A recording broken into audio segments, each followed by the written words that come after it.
Out There Channel, Episode 15, 4th of April 2017. Hello friends and followers, it's good to see you again visiting my channel and having a watch of my documentary here. This week it was going to be on alien abductions, the facts. I hope you like my little intro animation. It's a Bigfoot that's running across a paddock, chased by a UFO, and soon to be abducted. Because aliens don't just abduct humans, but also cattle and other creatures, according to some of the researchers. I guess cattle mutilations will have to be another episode. Apparently 500,000 people go missing in the United States every year. So could some of that be also related to aliens abducting and not returning people? Or just serial killers or murderers out there? Bit scary thinking about it all. Of course you've heard of that 411 guy that talks about people going missing in national parks with some linkage to Bigfoot phenomenon. First of all, who are the key researchers in the alien abductions research field? Well, the first one here is Bud Hopkins, who's now dead at the age of 80. He did a lot of research in the physical evidence side of things. He believes that the aliens are integrating into our society called humbrids, which is human hybrids, to take over the planet. So he sees alien abduction and the research that aliens are doing to take over the planet from within, I guess.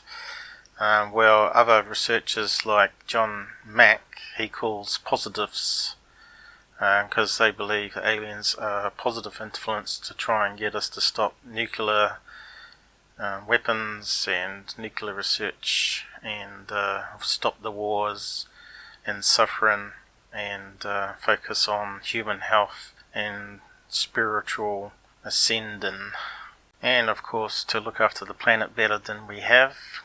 Not destroy the forests and destroy the water and the atmosphere with pollution, which kind of makes sense, but people are greedy in the world and everything's about money. Here's David Jacobs. He's the one that's also similar to Hopkins.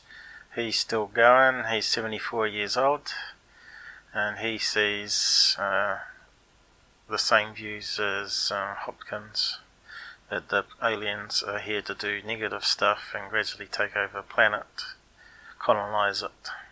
Here we have Dr. Leo Sprinkle. He's the first one to link human abduction cases to cattle mutilation, and a key researcher in the field. And of course we got Dr. Roger Lear, a surgeon that removed alien implants and researched the physical evidence side of things. He also died recently in 2014 from shingle related illness. And lastly, a retired professor, Don Dory, who did some statistical analysis on abduction cases to see whether there are patterns and prove that the alien abduction is a real phenomenon. Here's a list of the key abductee cases. Some of the names you should recognize, well known in the UFO community, like Shriver, and of course Travis Walton from the movie Fire in the Sky, which apparently wasn't very accurate, so they're making a remake of the movie. And of course you got these other ones about the guys being abducted on a lake, and other famous cases there. Betty and Barney Hill abduction case, which everybody's probably sick of hearing about. And then you got Ella Gush abduction. And that's the one with the 4 men on the lake, of course.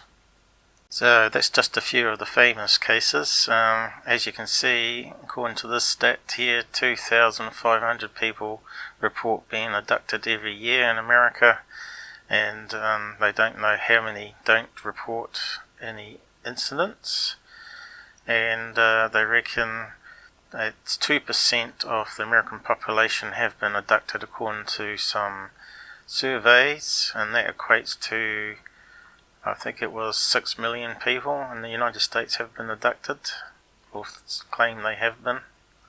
So now we look at the facts of alien abductions, and also the skeptical view on alien abductions, and see where the actual truth is. Here's a famous quote from Dr. Hynek, the ufologist. He says, "Science is not always what scientists do," meaning that they often are corrupted by money and contracts, and also ignore factual information to try and get their own agendas, like proving Big Bang Theory or whatever the theory is or case. After thousands of cases, Dr. Jacobs' conclusion in these findings, this is a brief conclusion summary. You can watch the full video in the description. There's many documentaries out there on abductions that will take hundreds of hours to watch. First off, this is a list of things the skeptics say out there, the standard shrinks: mental issues, frontal lobe liability, fantasy prone, poor memory, sleep paralysis. Now we get that one quite a bit. And this is the truth. It can't be sleep paralysis, because if you remember that abduction about the guys being on a canoe rowing, people abducted in groups of up to 6 people who can recount each other's experience and seeing the other person being abducted. Also, half the abductions occur during daytime, such as driving a car, fishing, running, walking, and also driving a tractor is one case, a farmer. Now that gives a good question: what happens to these cars while they're driving it? Does they simply, the motor to stall and they end up on the side of the road? And also the tractor, I suppose the engine gets killed like you see in the movies, the EMF burst or whatever it is that kills the engine. Skeptics say no one sees these people being abducted. Wrong again. There has been instances of people seeing people being abducted and not being abducted themselves. And also there's cases where people are missing for hours or days, and people have searched all around, including the house, and there's been cases where they suddenly appear back in the house sleeping on the couch when they have already checked that location. When they return, they often have missing items of clothing, watches, inside out, backwards, and also they come back with scars and scoop marks, which we'll cover more in a minute. Sometimes when they return, they're driving on the wrong side of the road, locked outside their houses and don't have the keys on them. Of course, the skeptics will say they went sleepwalking and locked themselves out or fell asleep at the wheel. When they put under various psychological tests, MPI, they all come back with sound memory, sound mind, no mental problems. They also come from anywhere in the world, doesn't matter what country, race, man, female, child, age, and also they come from all walks of life, from doctors, military people, ordinary people, covers the whole range. Many of the cases describe the same things that makes their stories sound falsified or crazy.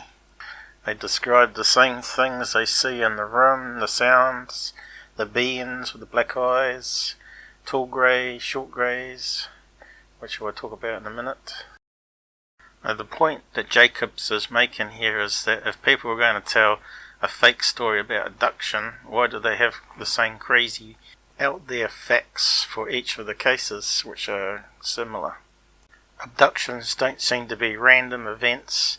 They occur over generations, where grandparents, parents and children and their children and children of the children being abducted, going back 60 years.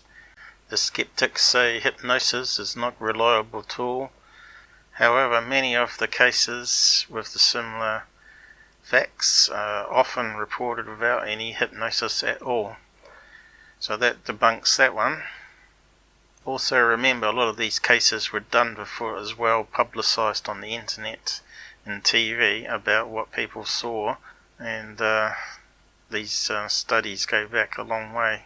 As Jacobs says here, that if it's not alien abductions, it's got to be a remarkable mental study for shrinks to get their teeth into, but none of them are actually interested in the field, because it's a modern phenomenon that started back in the early 60s with Betty and Barney Hill abduction case.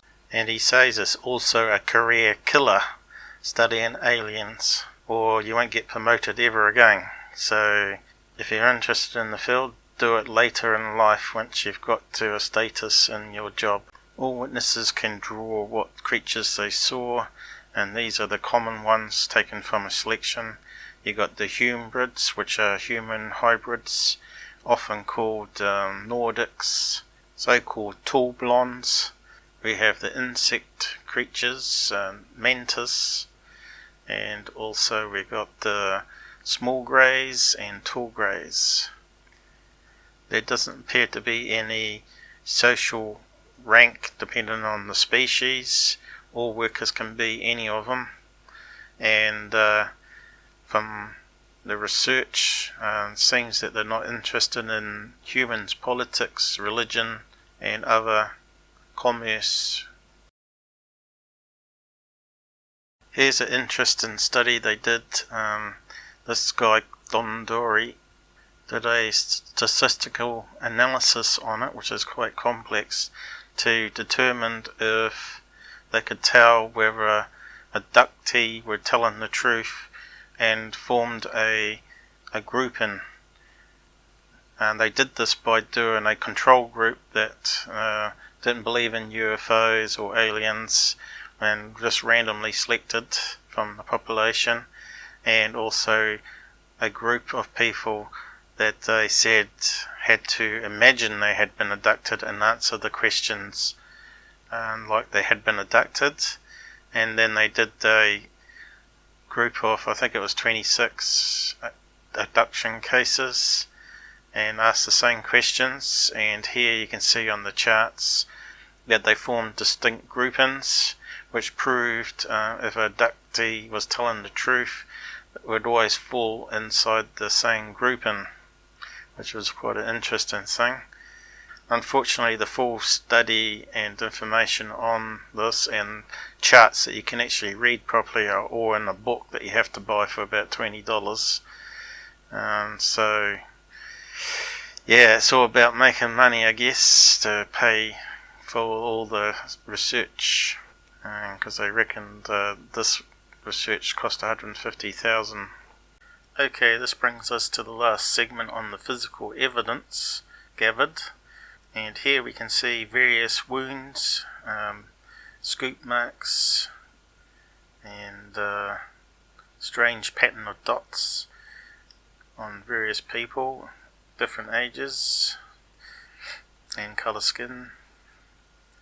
They all seem to form regular patterns like triangles. Were they taking skin samples? There's more questions than answers, I guess.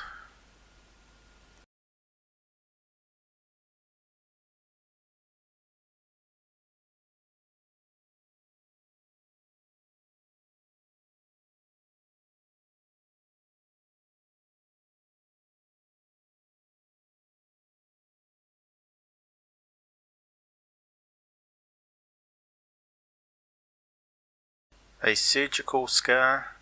That looks painful though. Apparently woke up the next morning with that one in the back, and there's no reference to her being in any hospital for surgery.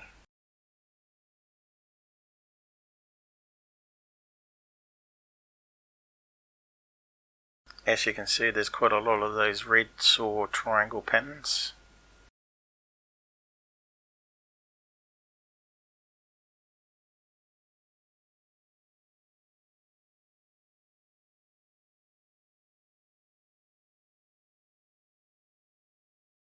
This brings us to a few snaps of alien implants said to be made from rare materials and stuff that you find in asteroids when they've analysed it in spectroscope. Metallic, that seem to connect to the nerve system and seem to move when they're trying to cut it out, and then it's transmitting some low radio waves as well. There's a lot of research done by Dr. Lear on that side of things.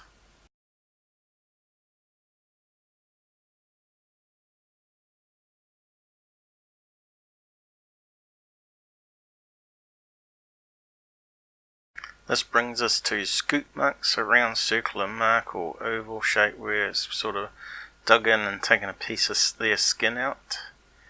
They all look very similar on their abductees. I'm not sure if there's any similar scoop marks on a random portion of the population though, because you do knock your legs on things, but round circular marks, that's got to be rare surely. Lastly, this brings us to fluorescent dyes that apparently are under abductee skin, forming various patterns. Why? Don't know.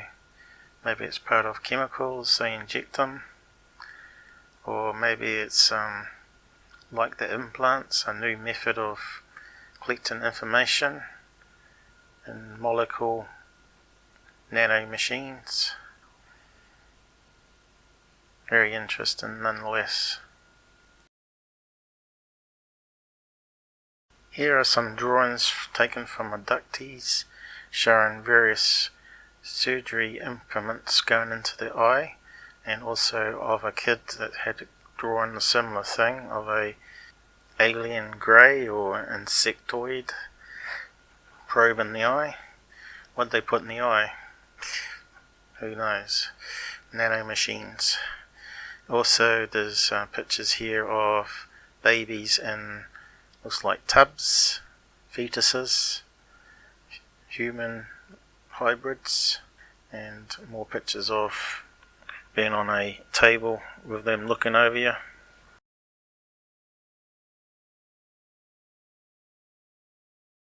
Well, that's the end of the mini documentary on abductions. Hopefully I've covered most of the things here and summarised it for you. I'll end it with this nice little cattle abduction scene that I've made, same as the Bigfoot one. And I hope you enjoyed it, and if not a member, subscribe and hit the like button for the video if you enjoyed it. And I hope you will be safe until next time, and see you again on the next episode. Have a good week.